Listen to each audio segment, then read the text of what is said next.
But for now, let me welcome the Member of Parliament for Sisala East, who's also a board member of Tema Oil Refinery. I'm told they're doing something extraordinary at all to revive it. Mohamed Bataglia, good morning to you. Good morning, my brother. Trust all is well? I'm good. Morning to you and your beautiful team. Okay. Also permit me to say a very good morning to the people of Sisala East and your cherished viewers. Let me also use this wonderful platform to extend my condolences. I think we lost one of our prominent elders in Tumu. We call him Alhaji Lali. He's a Mosi from the Kwanda family. I extend my condolences to the entire Kwanda family and the Mosi chiefs and the people of Tumu and the surrounding communities. Yeah, he's a very nice person who has interacted with everyone, a child, elderly. It doesn't matter your religion, it doesn't matter your age. He's somebody who was down to earth and has lived his life devoid of any acrimony. It is our prayer that the God Almighty Allah should receive him with the best of blessings of this month. May his soul rest in absolute peace. Yeah. As you mentioned that, I remember that back in my hometown in Buzia, one elder man also passed on. I met him last year, very fantastic man. Unfortunately, we lost him. Mr. Clement Eko Ntama. Mr. Clement Eko Ntama, he died, and his burial is coming up this Saturday, 14th of March at the Efia Kwesimintim Municipal Assembly, Ekma Ground. It's going to be at 7 a.m. So family and friends, let's go and, condole with the family as they inter Mr. Clement Eko Ntama on Saturday, 14th March 2026. Inti Bonobo and that is at the Bedia. Fulano by war Ekma Yebisi or Fantama Zemo na your wa a meda na the blaya kama. Well, let's start with the first one, right? Yeah. Finance Minister taking that bold policy decision that 9 products, which include cooking oil, rice, sugar, frozen products, textiles, flour, canned tomatoes, pasta, spaghetti, pharmaceutical product must not be transited on land. It must all pass through our sea borders. What if you look at the objective, and you know how we are as a country where government will say, let's do this, but in the end, people still find their way to do it. How do we ensure this is effectively implemented? Yeah, thank you, Kojo. I think that, like you said, there are reasons why this thing is coming up. And some few weeks or a month ago, you saw an attempt of trying to smuggle with almost about 18 trucks. All is about evading tax, and we know what revenue losses mean to this country. We have every opportunity, but just that the basket is too perforated, said that we lose a lot of revenue that could have helped in development. And I think that science have come. This thing is really okay. I do remember some time past when His Excellency John Atame's professor was alive. He went to customs and he was shocked to have seen the revelations that he saw there. And same way, so when I saw Atu saying the same thing, I said, wow, we've come back to the clock has gone full round and we are back there. It is the Ghanaian who is an enemy to the country Ghana. Okay, so once we try as much as well to plug these holes to make sure that we are able to seal the perforated basket to get more revenue to bring about development, that's good. But like you said, your worry is as good as every Ghanaian that these are very fantastic ideas. But are the laws punitive enough? Those who are even supposed to go and enforce the law, what is their psyche? What is their mentality? What is their orientation? How do they see the feelings of the government, in that case, the Minister of Finance, as against their own feelings? How do they see this country? Do they see it as a source of milking it, or do they see that they have to be able to support to grow a country? That is that issue. I have always said it, that any law that is supposed to make us better, generally, turn out to be used by a few to make themselves much better. So I think that this is a very good policy because the intention is good, because it's about making sure that we create a prosperous country that is able to handle some basic things for itself. And I will say that they should make sure that laws that are supposed to be enforced are enforced. People who are supposed to do this should also be checked, because there should be a good watchman watching the watchman himself. And I think that when that is done, we have a headway. Trust me, it will shake the system a bit. some revenue will be realized. But going forward, if we relax, then it goes back to the normal routine. But if we are able to keep pace with this and be consistent with this policy or enforcing this law, I am sure the country will reap some good amount of money that will support development. And who would this good watchman be? Exactly the point. So you see, there should be a special purpose vehicle established by the minister. I get it, because minister is much interested in this. And I think through our laws have given the mandate to a Ghana Revenue Authority to be able to bring in some revenue to us. Can they set up layers of monitoring? They can do an internal that will set up layers, taking into cognizance the various actors within that kind of environment. If they're able to get people who are representative, who are up there, who have nothing to lose, who have a lot to lose rather, if anything should go wrong, I am sure we'll be able to deal with this properly. So to me, I think that there should be a special team that should be like some kind of monitoring or steering committee that will watch over the activities of people who are in charge to do some of this work. But I mean, this is going to be, it shouldn't be within a certain period, right? Yeah. We know that once this decision is taken, that is the new direction we're going to go. Exactly. New purpose vehicle to do what exactly? I mean, be on the borders, or to ensure that these ones are going through the ports. But the point is that we already have systems at the borders. Yes. Very good. The borders are already there. But they are porous. They are porous. Yeah. So because they are porous because the lens is not watching enough. Okay. If you have a bigger lens that can be able to watch and make sure that constant survey is kept on them, I am sure people will act right. It's just like just having a CCTV camera on the street. That if you know that if you drive past the road, a red light, you'll be ticketed. People will act appropriately. So that's what I'm saying, that before we'll be able to sustain this, let's even start to see how feasible that is. But I'm telling you that yes, if we put those measures in place, we'll be able to do something. People know, they will take advantage. Once you give them the opportunity, they'll take advantage. But once they know, this can cost me my job. Because I can take 100 Ghana cedi today, that will cost me the lifetime job that I'm supposed to benefit from. So if people are aware that this is, the hammer will land on you very hardly, I am sure they will act in accordance. Otherwise, we have we have people who are trained to be at our border. We have people who are given this mandate. Like I said, the GRA is there. They have their offices across the country. We have, even at the borders, we have the customs who are there. We even supported by immigration. Sometimes they can even do joint operations. At a point, there were even military men they bring on board to make sure that we keep a particular situation. If this is killing us more, I think that we should be able to do that, to make sure that we have the system running properly.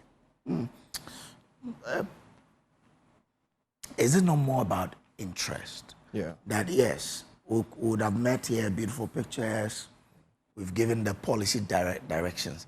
But if my interest is not really to ensure the thing succeeds, it won't succeed. So when you say the interest, at what level are you looking at? The one who is supposed to implement. Are you talking about the implementer? Yeah, because that's where the issue is. The finance minister is sitting in his office. He's giving the policy direction. Exactly. So that, like I'm saying, God in his infinite wisdom created you and me as rational beings. But within that same rationality, God kept laws that will govern us. And let us, all of you and me know through our good books that what it means when you go against a particular principle of God. Are you getting it? The same way, that's what I'm talking about. When we don't relax this laws, when we don't relax this enforcement process, when we make sure that they are very punitive, if we can name and shame, people don't get away just because we make noise for about a week and let it go. I am telling you that at least if we cannot reduce it to 0.0, we can minimize it. That will raise enough revenue for this country. Won't it be more, add more fire to the whole direction if those who are responsible for these 18 or so cargo that they were trying to conceal, which were losing some 18 million or so, yes.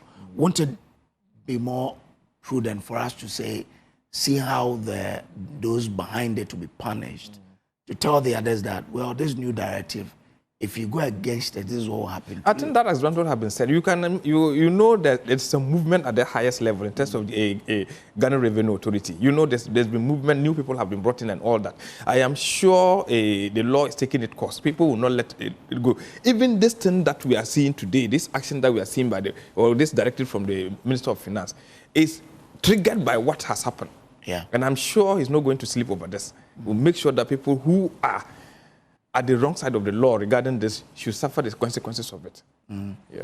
But must we start with the whole 9, or we can stagger them? Yeah, but I'm not sure it's too much to handle. Okay. I'm not sure, because it's easy for you when you handle one, then they can shift to another, the rest of what? The 8. So why don't you stop it? I'm not sure these 9 are too much for us to handle as a country. No, I'm not sure we have the capacity to be able to handle this. It's just a matter of transporting, making sure that we get the required revenue. That's it. Apart from that, no. And also, sometimes you protect the local economy to you know that. Yeah. But is it the best alternative when you also look at its impact on job creation?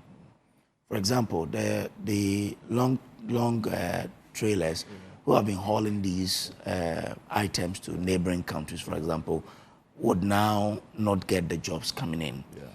So is it the best we could do? Couldn't we have tightened the border security so much more that if I'm going to transport it, I'll declare exactly what is in it, than to say, collapse these jobs and get it through the seaport? You see, you and me have spoken about this opportunity cost. To give light, something might enjoy burning. And I think that they have done those analysis and realized that the country is losing more as compared to the movement, if you compare to the drivers who are running. So if you look at it, then you have to make sure that you take the top decisions. So if we get more from here, we can augment this. And maybe there are also other things that they cut. It's not just the rice and then the tomatoes and all that. We have other products, because we have locally, we have other things like cashew and co. Those businesses are there for them to be able to cut. So I think that, yes, those analyses have been done. They've looked at the pros and cons of all that, and they are taking this drastic measure. Okay. Now, we are being told that the finance minister again has directed the re-centralization of the Customs Technical Services Bureau to establish a one-stop shop for valuation and improve intelligence sharing within the Customs Division. But once we are doing this, couldn't we have then operated this for some time to see whether there will be improvement before we move on to say, let's ban entirely? For me, I think that those can run concurrently. Because once you are trying to centralize, you are also making sure that, yes, even that system that gives that opportunity for somebody to do it, let me stop it and see. And I'm sure, to me, I think that both are not mutually exclusive. You can deal with that and move on with it. So the fact that you are saying, oh, let's centralize this system and make sure that we have a point. But at the same time, to make the centralized office be able to be effective, let's make sure that we even keep the movement, because the examples are abound. Because when you are close to them, you get very interesting stories. At a point, even when they put trackers to make sure that they track every movement of this vehicle. Some people will tell you that even sometimes they can pick up the tracker and get an individual to sit in the car while the truck is even in this car to cross the border, to make it look as if things have gone. Meanwhile, the truck is here. So there's a lot happening within that space. And I think that once there's a system that will be able to give you a better focus on how to be able to regulate or focus on what is transpiring, just do that. Don't allow it to be so scattered that people will take advantage.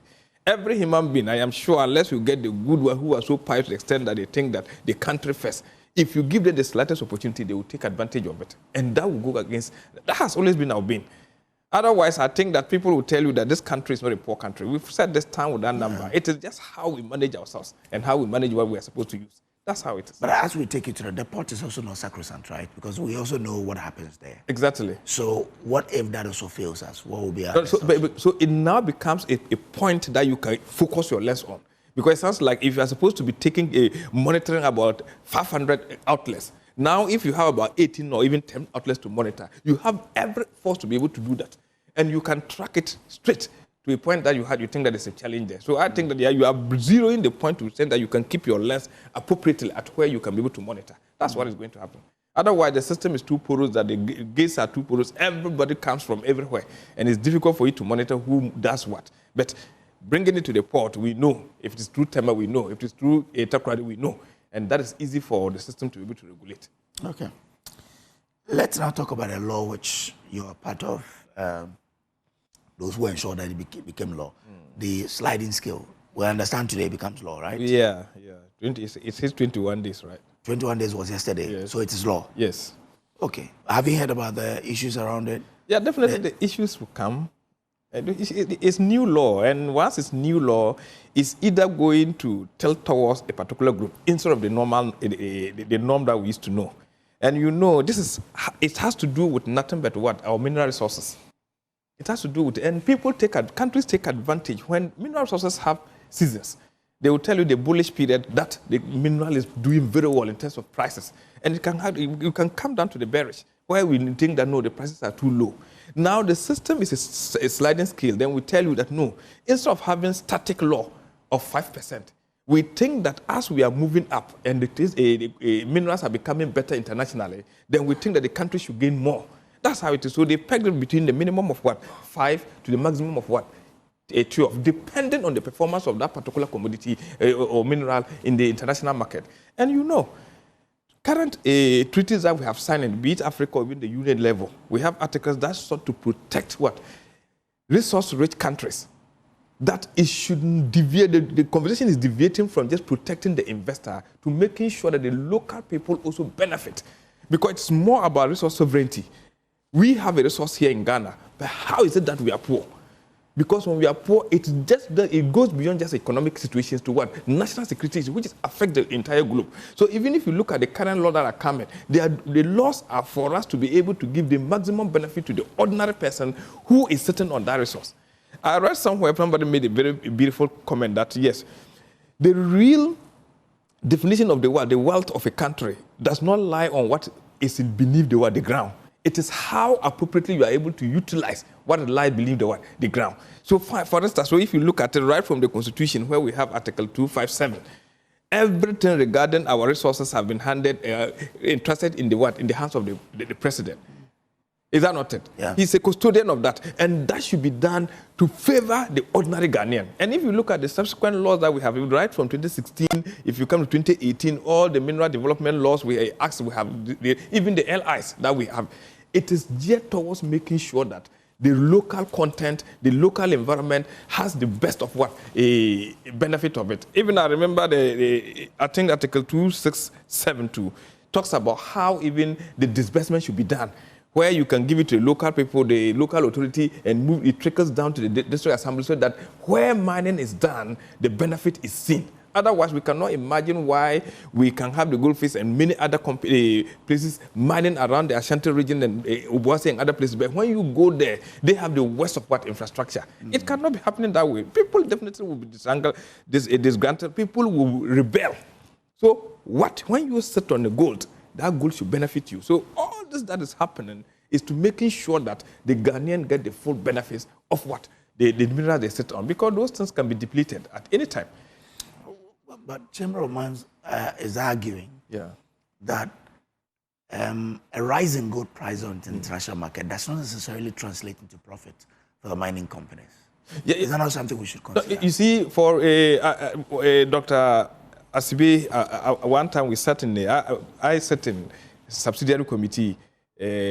So he came, the legislative committee, we were there, and he proffered the same argument. You know, every businessman will take steps to be able to defend your profitability. But the business of government is to make sure that you balance these two based on the trend. That's the business of government, because all that you have, because we've been doing this for over decades. And how has it impacted us? Yes. Now, the point is that we are not saying that when you are making, when you are losing. No, we are saying that when you are making good money, or when the prices of what we have here is valued to the extent that at the national, international community, we think that we should place more value on it to be able to get the full benefit. So it is you, the business person, that is also going out there that will be able to make, no matter what the margins will be made, but only what I do suspect is that the business community will talk about it, will complain, because it will narrow their margins of what? Their margins in terms of profitability. And also, they also said that it can crowd out. Sometimes it can serve as a disincentive to most investors who are also coming. But trust me, the biggest issue is that if the resources that we have will not benefit us, then there's no point even mining that. Me, I believe in that. If it will not benefit us and make our lives better, then we should leave it until such a time that we have grown to be able to put up the best technologies to be able to do it directly as a country. But you're building an environment to attract more investment. Exactly. Yeah. Why are you not bothered by the thoughts of the investor that, well, this will cripple me out of business. No, it's not a straitjacket thing that we are seeing that hit 12%. No. The investor is being taken into account. That's why they are even giving it a scaling thing, looking at the times and what happens in the market. All those things have been considered, and it's a best practice that people are looking at. And I think that, yes, it's not that completely bad. It's not that completely. We are not saying that henceforth we are moving from 5 to 12. No. We are saying that based on what is happening, it can be 5.5, it can be 5, it can be 7, it can be 10, it can be maximum 12, based on how that particular commodity or mineral is performing in the international market. Yeah. So what about the alternative proposal that instead of 12, make it 8? So it means that, exactly the point I'm talking about. So it means they are looking at the end point. But the conversation here is not just focusing on the end point. It's giving you a scale. So if it can go up to 8, why can't it go up to 12? Because it's the same conversation. Yeah, they are looking at from 4 to 8. From 4 to 8, yes. Yeah. And government is looking at from 5 to 12. But it's not, government is not saying that at this point I'm placing it at 12 for you. I am only saying that I'll slide it up based on the happiness. So it definitely can also even it can stand at 8 for long. Is that not? Depending on what is happening in the market. Yeah. And so I think that is a very fair business environment that is being created. And government definitely has taken into consideration the business community and their investment to be protected. But the most important thing for that business and that investment to be protected are those communities. Those communities should have a reflection of what is actually theirs. Otherwise, even you put all your investment and the community will rebel against it. And I think but isn't necessarily about the community or about the state getting more coffers into getting more money into it coffers and spending? Because if you say communities, for example, if you go to Obuasi, yes, your argument would want to see how mining has transformed Obuasi, right? Yeah. But can we say that is the case for the mining community? Exactly the point, because we've also brought the argument that all the things that we go, because mining is like more of exploratory that you are not certain until something comes out. The investment is so capital intensive. Government do not put direct money. Government only mostly will have carried interest. You know that. Apart from the realities, they carried interest. Unless government at a point also get convinced through the national companies that will say that I also want to have a participating interest by taking part of the interest. Otherwise, close to 90%, if not more, of whatever that is embedded, gain as what revenue is gone. It goes. So that's what government is going to say, no. Now we said, because the only time government is able to get good money is through when we have the issues of royalty. Royalty, it does with the gross revenue. It doesn't, when you go to it does with the gross revenue. Once you are able to get this, and with the gross revenue that you have, you first have to pay a percentage of it to make sure that this. And government now think that when we are able to bring this law, then we can reap in more. Because already people have become much more wary of their own situations. We've seen the damage being caused in our environment. We've seen a whole lot. Communities are agitating.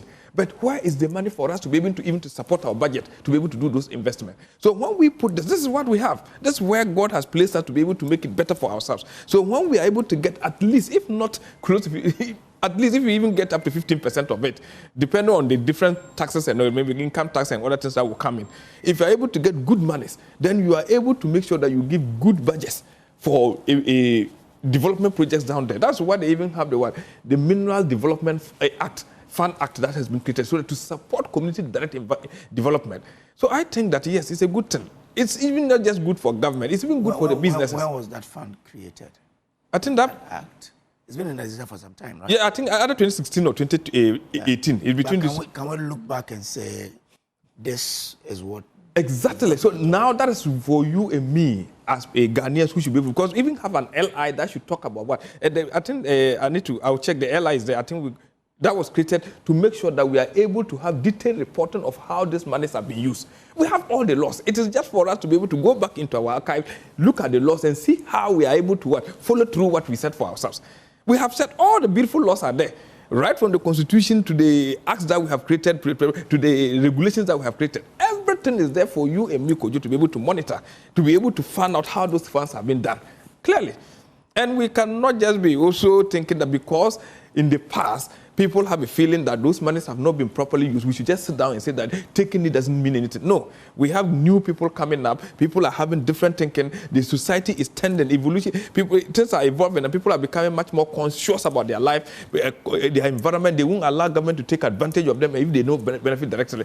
So it is you, the government, that should be able to be proactive to make sure that the past is sealed, so that you create a new future for people. I think that's why we have those heritage funds, making sure that even those resources, minerals that we have, they are depleting. So why don't we put in a fund, even though we are hungry today, but let's not just eat completely and get full. Let's keep some for future generations who also come and make good use of it. I think all those things are good laws that we have for ourselves. It's just for us, you and me and all other well-meaning Ghanaians, and even the leaders, right from the local level to the central level, to make sure that we follow through what we say according to the laws we set for ourselves. Are you worried about a threat from China and US? Yeah, of course. You see, this is more about, and I started by talking about the conversation is drifting from total protection of investor to what sovereignty, resource sovereignty. Mm-hmm. The same way the United States can get up one day and look at us and say that, okay, the AGUA concept, I've decided I'm cutting it. I am increasing your tariff. If you are bringing anything to my country, I'm giving you 10% a tax. Are you getting it? Because it's doing that to favor the Americans. The Chinese have their own laws. Even if you are going there for business, they have their laws that you have to comply with. And I think that once we have that, we should be able as a people to also make good use of our law. Even to the extent that we look at it, not exporting every raw gold that we have. We should also trying to look at the local, establishing refineries here, making sure that we don't just export gold and bring in what, and import what, jewelry. When we can create those factories to be able to employ people, create jobs, and be able to make the resource stay here and make good money for us. So we can do that. So there's no conversation going on amongst your ranks about probably amending a particular... People would, but generally, it has just come up, and I think that we should give it a try. We have had several conversations, like I sat in committee meetings where these conversations came. People prefer a lot of the, but we looked at the generality and see that what would be good for this country. If in the past the conversation has been that, what have we used the money for? It shouldn't stop us from getting more for the country, because people have changed. People are looking at it. People are more focused in making sure. I'm only asking whether the threat from the US and China is causing you to reconsider an amendment, for example, because it is law now. No, I don't think that there's any threat for now. We just think that we want to go into the best way of making sure that Ghana gets what it deserves in terms of the resources it sits on. That's the point. So there won't be any amendment? I am not saying this in conclusive, but I think that as we stand now, I don't see any threat from our end. Sitting in Parliament, seeing that we are quickly going to amend this. No. Okay. Yeah. How do you resolve the clock strike? Well, you know, once again, it's an albatross that we inherited. You know the conversation better. This thing started in 2019. Yes, 2019. And they went into an agreement, and even they think they are even more peeved and disappointed because somewhere 2023, the Minister of Finance decided to take care of a particular group of people, leaving the majority of them. But we agree, and we think that, yes, the clock strike comprises over 60,000 workers. Is that not it? And they have brought out a disagreement or frustration over some particular benefits that they are not getting. All we want to do, I think, that we have a good government who is led by a listening person, the President, John Dramani Mahama. Once again, the opportunity will be given. I'm sure they are dealing with what Labour Commission and all that. But the President, the Minister of Finance, the Labour Minister, they are all willing to sit at a round table and see how best we can come into an amicable solution to this. We respect their decisions, but we also think that the country at this point is also a bit challenged because we can do this gradually. Let's look at the best modus operandi that together we can one time strike a balance between getting what we deserve and how we're also sacrificing to run a country. It's a country we are running. Yeah. Mohammed Bataglia, Honorable Member of Parliament for the people of Sisala East. It's been it's a one-man show today, right? It's a one-man show. Yeah. It's a brother and a brother show. But welcome back. We missed you so much. You left us. Anytime you are going, let us know so that we can follow you. All right. Yeah. So once that is law, once the new sliding scale is law, we'll be monitoring how that goes. Yeah. Thank you very much for passing through. Thank you so much for the opportunity. But this one says happy birthday to Nana Asiwo Osebonsu the third. Okay, Nana Asiwo Bo. Okay, Asiwo Bo Osebonsu the third. My hearing of Benchem Bechem Traditional Council. May the good Lord grant Solomon's wisdom, the leadership of Moses, the courage of Joshua, and the anointing and power of Jesus Christ to rule his people in unity, truth, and development. Nana Nyankwada, from your wife, children, parents, and siblings. So a special birthday to you, Nana Esiwobo Osebonsu, the third Omahine of Bechem Traditional Area. We'll take a break. We'll be back with more, please. Don't go away.